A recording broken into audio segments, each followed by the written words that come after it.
हमें धर्मात्मा तोरा एगो बात धर्म से पूछे छिया। कौन है बाबा? धर्म से कहबा। धर्म से बोला ना कहा तो ए बाबू एकोटा बात सच नहीं कही हम। नहीं कहबा बाबा। ए बाबू हाँ तोरा राज में जे हाँ छैया धन सेठ बसै छा केकर काम रह छैया मनवारी तू दूरे रह ओकर काम हमरा लग नहीं ले। क्या हो बाबा क्या हो छैया राजा हो सहोदरा कोन राजा के तू नाम ले रहा। अरे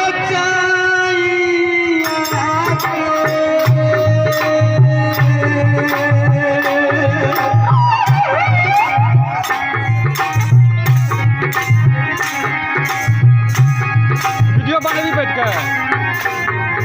लंबे रात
राजा के अतिया किया हो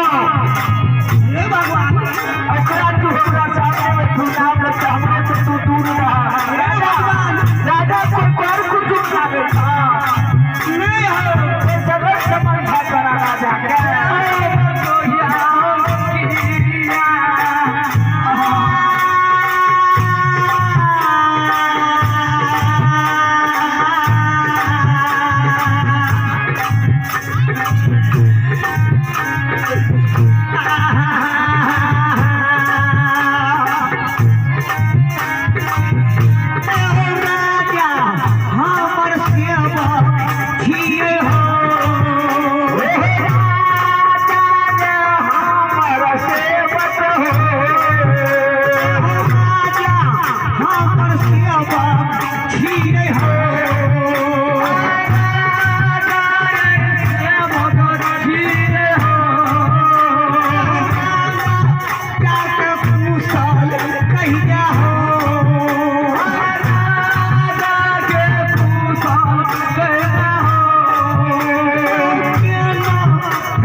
बाबा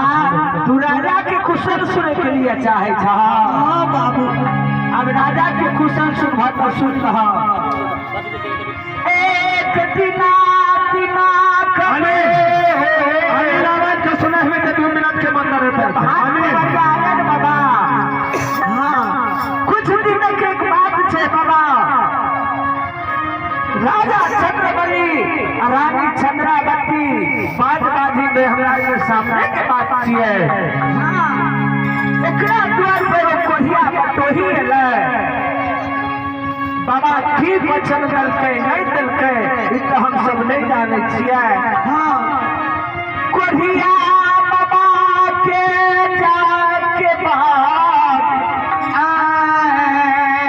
9 महीना के बाद रानी चंद्रावती के आंचल खुगले बाबा खुल गए एके रात पूरे में 5 बेटा राजा के जन्म लेलकै धर्मराज की सुने छाना सुनार कहानी जब 5 बेटा भरे न राजा के तो कुछ दिन में कहलकै वो महात्मा बाबा ने कहलकै हम तोहर गुरु छियो तू हमरा खर्ची दे जा कहलकै जब हमरा तू गुरु छा तेरे बांधल खर्ची के बाबाजी ले बाबाजी बनाया है बेटा भेला फोन हाँ तो कहलकै तेरे बांधल खर्ची के गला में रेशम के ताग छिया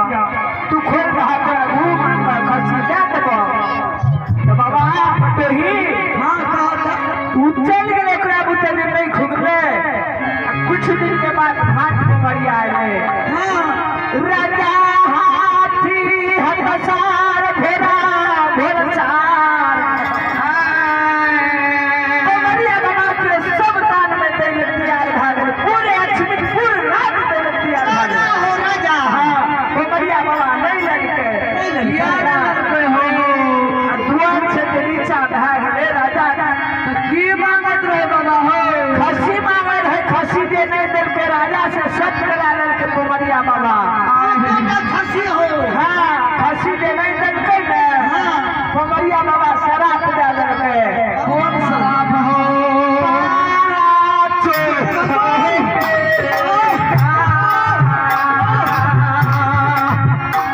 बटेही बाबा पांचों बेटा राजा से बड़ी के लक्ष्मी फूल लगाई है पांचों बेटा खिजे रखने के सब ही देवो विशाल समाज घर के राजा निकाल गए हाय बड़ा बेटा के घर में तू जगा के रखने जा राजा अबे हाथ से तू अग्नि संस्कार कर दे राजा एक बेटा गुरु पर आचर बांधे करके हमर बेटा नहीं छिए श्रीनाथ बंदी से गुरु महाराज येता ये कहल गए बच्चा के अग्नि संस्कार करता है कि अग्निदान करते वो समाज भाग बन बैठ गए सारा चीज पैर चल के द्वार से ककरो द्वार में राजा के जाना छे तैयो राजा बेटा नहीं लफले हाँ आई द्वार से का बटोही रामा राजा जाय से अपने चढ़ाई का आग पैर सब ढक ढक के लोआ के मार मार सब ढक ढक के हो गए हो हे गे पहली है गे गुरु बाबा एगो भारी जुलुम तक तबा कल कल भाई जुलुम तक तबा कल भारी अमर राखा कल कल भारी जुलुम राखा कल झूठे कौन जाता कल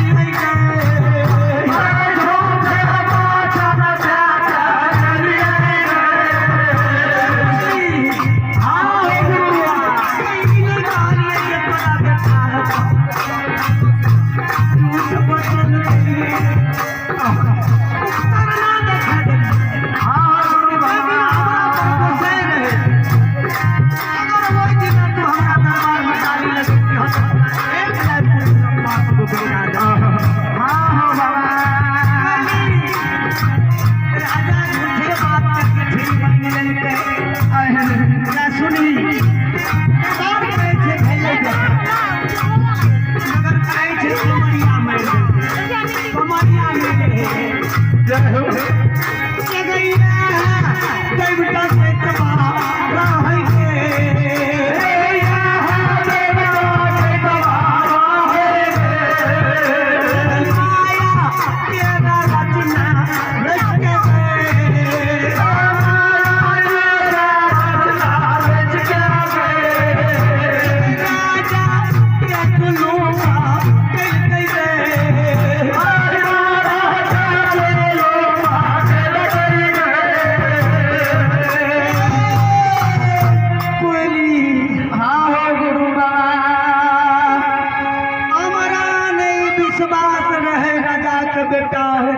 बेटी अरे गुरु बाबा अगर बुढ़ारी देश में राजा के बेटा भागले अनिल जे बुढ़ारी में रानी के आचर खुलले कोली जय हो गुरु बाबा चाहिए कोई मनमा गोसाई के जय हो गुरु बाबा अब तो जे राजा के उम्र छे जे बेटा बेटी हेतै गोसाई हो ए धर्मराज अब हम नहीं गेलियो ए बेमान आहो देख ले छ हमरा के बुली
बाबू ज्योति के हम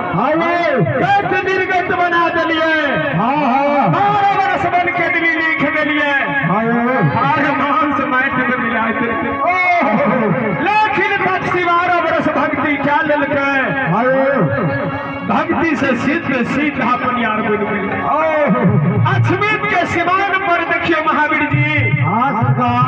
राजा छैया के कुशल कुशलात जी बुझल किए आग पैद के हार के फेंक के केतली के बाट जा रहा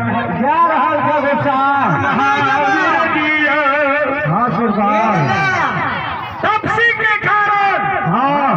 गोपी नंद ग्राम में आलस जीत करल अला के तपसी के 12 बरस के दंड देने छिए अगर सूरज छिप जेते ते तपसी के 13 बरस चढ़ी अगर तपसी के 13 बरस चढ़ जेते तपसी के 10 रह जेते हमार 7 असत तपसी के सिमान पर बोध बाध के घुमावा कहते से कहवा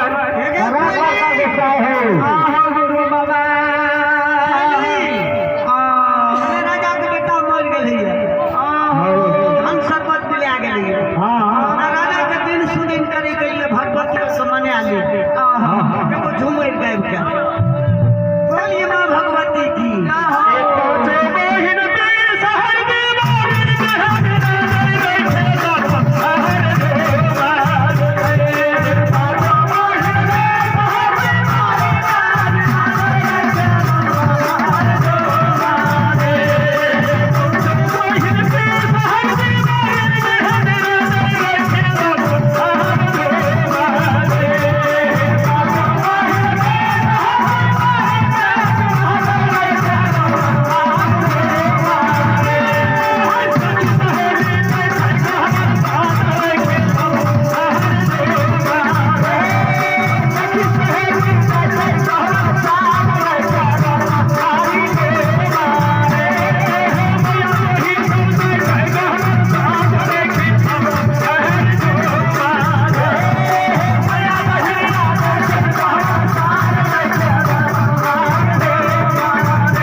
के कारण पोथी में अनाथ बीत रहलै बीत रहल छै सरकार 12 बरस के दंड देने छियै